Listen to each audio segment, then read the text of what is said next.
Shalom, everyone. Shabbat Shalom.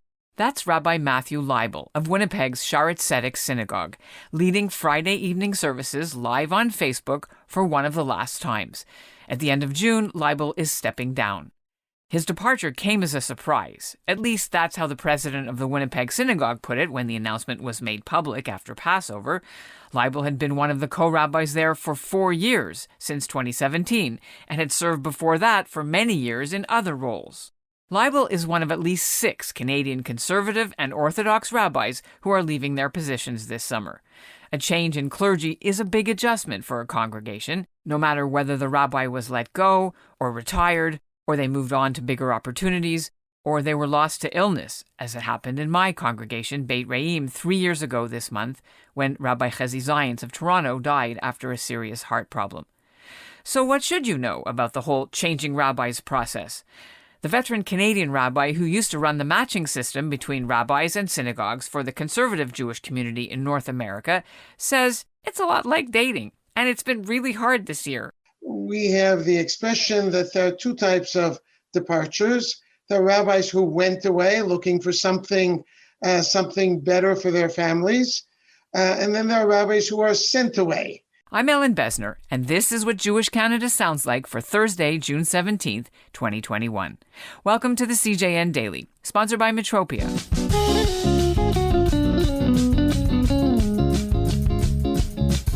I'm actually not sure if anyone except the Canadian Jewish News follows the movement of rabbis in and out of Canadian synagogues all that closely. If this was a sports draft, there might even be a network special on TSN for the June 30th rabbi trade deadline. But all kidding aside, there is a lot of toing and froing going on right now for pulpits in many major Canadian centers. Contracts usually start around now. Some rabbis are going on to other opportunities. Some are retiring, like Rabbi Philip Scheim of Toronto's Beth David. Others, like Rabbi Aubrey Glazer of Montreal's Shara Zion Synagogue, found themselves out of work as of June 30th after just 3 years. But he's set to fly to Hawaii next week, now that the pandemic restrictions are easing, to interview for an in-person job with the congregation of Beit Shalom, the Jewish congregation of Maui. Glazer's farewell Zoom with his synagogue is set for next Wednesday. Coming up, we'll hear from Rabbi Lionel Moses. He oversaw the rabbi search department for the North American conservative movement, and he'll give us an insider's look. But first, here's what's making news in Canada right now. A retired Canadian Jewish general says weeding out anti-Semitism is definitely part of the mandate of a special panel examining systemic racism inside the Canadian Armed Forces. Ed Fitch of Victoria, BC, is one of 4 members of the panel.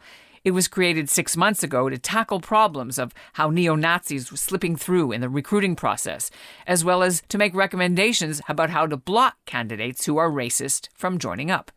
The mandate came under attack recently because the word anti-Semitism was not specifically in the title, while anti-Black, anti-Indigenous, and LGBTQ2 and gender were. But Fitch tells the CJN he's got it covered, and they're looking at other isms that aren't in the title either. The panel is set to issue an interim report at the end of the month. In Ottawa, the Jewish Federation has a new leader. Ian Sherman is being installed as chair. The changeover was announced Wednesday during the annual meeting. He takes the reins from Michael Pollowan. Sherman is an Ottawa accountant. He also chairs the city's Board of Trade. The Rabbinical Assembly has a job board for conservative rabbis, plus an e-placement portal for congregations looking to find one. Both sides are supposed to use it, and synagogues aren't supposed to approach rabbis independently and recruit them. Rabbi Lionel Moses was in charge of this system. He was also senior rabbi at Montreal's Shara Zion for 23 years until he retired, and Rabbi Glazer took over. Rabbi Moses joins me now from California, where he's actually filling in these past few months for a synagogue that is looking for a full-time rabbi. So why do rabbis and congregations part ways, and usually around this time of year? Congregations move because rabbis and congregations see things differently. We have the expression that there are 2 types of departures. There are rabbis who went away looking for something better for their families, and then there are rabbis who are sent away. Those are the less happy circumstances where a rabbi and a congregation are just not getting along. every other day you hear of another Canadian rabbi leaving, and it's a scoop. I think probably the surprise was probably Yossi Sapirman, because talk about beloved. He was the guru of the 40-somethings who lived south of Steeles. But that's an unusual number of Canadian synagogues. I think what is really unusual in Canada in particular is that rabbis in Canada tend to be there for a lifetime. I think Rabbi Shield holds the record at 70, no more, 70, almost 75 That's years. very interesting that rabbis in Canada tend to stay for life. So this summer is significant because we've seen like maybe 5 already this year at least. So normally in a year, the average year, how many rabbis move from Canada back and forth or to the States or wherever they go or leave? The movement is mostly within the United States because there are obviously more positions in the United States. In the conservative movement in a typical year, anywhere from 65 to 90 colleagues will take new jobs.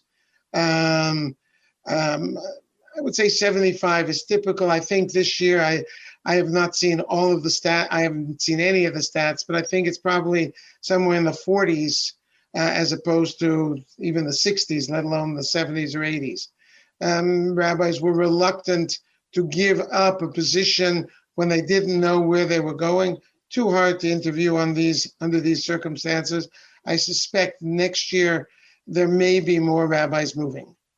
Now, from the congregation's point of view, people find out, those shul goers, you get an announcement unless you hear gossip, right?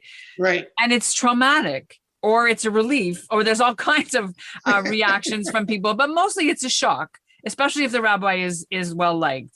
What do you say to congregations about rabbis leaving? What does it do to them? You've hit it right on the head. For some congregations, they are angry because their beloved rabbi of 15 years, who is in small town Canada, has decided to move with his family to larger city Canada. And the congregation has loved this rabbi. She has served the congregation exceedingly well. And the congregation goes through a period of mourning, the same as when a close relative dies. In those congregations, we have a director of placement. All of the movements do, conservative reform and Orthodox. And one of the recommendations is that the congregation look for an interim rabbi. The interim rabbi's task is to help the congregation deal with loss. Let's talk about the timeline just to make sure I understand. So usually rabbis, they leave, or they get, as you said, leave or pushed out between October and December, right after Rosh Hashanah, and then they start looking. Is there an actual interview window and then a moving window? Usually besides COVID, right? Normally, yep. And then when is it all supposed to be done, contract signed? Rabbis' contracts usually end the 30th of June. So a rabbi will give notice, or he's given notice in October, November, December, and after that point, the rabbi is able, at least in the conservative movement, once he or she has given notice or is given notice, they can then apply through the rabbinical assembly to any of the congregations for which their experience is eligible. There is a grading of size of congregations depending on experience. The rest, then it becomes fairly mechanized. You submit your resume. It is approved. You are a member in good standing of the Rabbinical Assembly. You meet the experience qualifications for the congregations that you are applying to, and then your resume just goes out automatically. And then the committee will look at the resume. If they have, let's say, 3 serious candidates, they've interviewed by phone or on Zoom now, all of those 3 serious candidates, and then they decide they want to bring all of them out to the congregation. So that period starts usually usually beginning of January, sometimes the end of December, and then they start bringing candidates out mid-January through the end of February, early March. And congregations usually like to make their decision and offer a position to a candidate by Passover. Contracts are typically negotiated and signed over a 4 to 6 week period. And everything is signed, sealed, and delivered typically by mid-June at the latest. We're right in signing season right now. If it hasn't happened, it's happening now. They want the rabbi to have moved in, settled, have his family settled, et cetera, and have time to get oriented and be ready for the high holidays. How has the COVID pandemic influenced, if at all, or impacted the usual annual leavings and goings? I can tell you in the conservative movement, I think the number of rabbis this year who are leaving of their own free will, searching for a new job to increase, to attain a more prestigious congregation is probably fewer than in typical years. The conservative movement had a fatwa. I don't know the English word for fatwa, a decree that rabbis were not permitted to interview in person until after April 1st, which really meant that rabbis were doing what we're doing, and they were interviewing online. And then, a Zoom interview is not the same.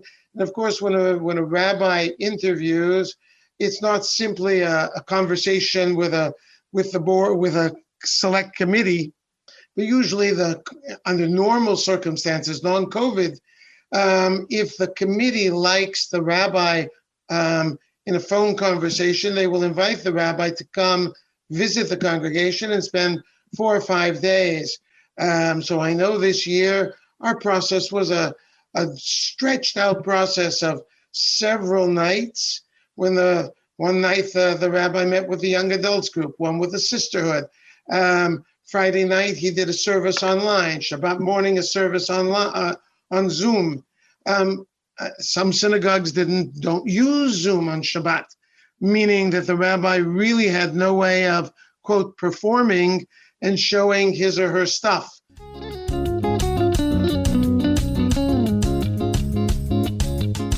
And that's what Jewish Canada sounds like for this episode of the CJN Daily, sponsored by Metropia, Integrity, Community, Quality, and Customer Care. If you want to get the podcast sent directly to you in your email so you can click on it and listen that way, just sign up for the free CJN newsletter. It comes out 4 times a week, right into your inbox, and you can catch up on all the episodes. The link to sign up is in our show notes.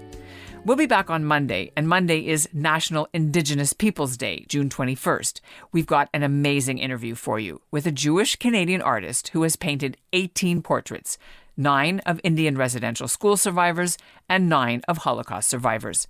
And she's taking her show on the road to foster understanding of what both cultures experienced. Duncan Campbell Scott, who was sort of intrinsic in setting up the first residential schools, called it the final solution. And I almost fell off my chair when I heard that, because this is long before Hitler ever used that expression for the Jewish problem. So as a white settler in this part of the country, I thought, it really makes sense to me to connect these two groups of people.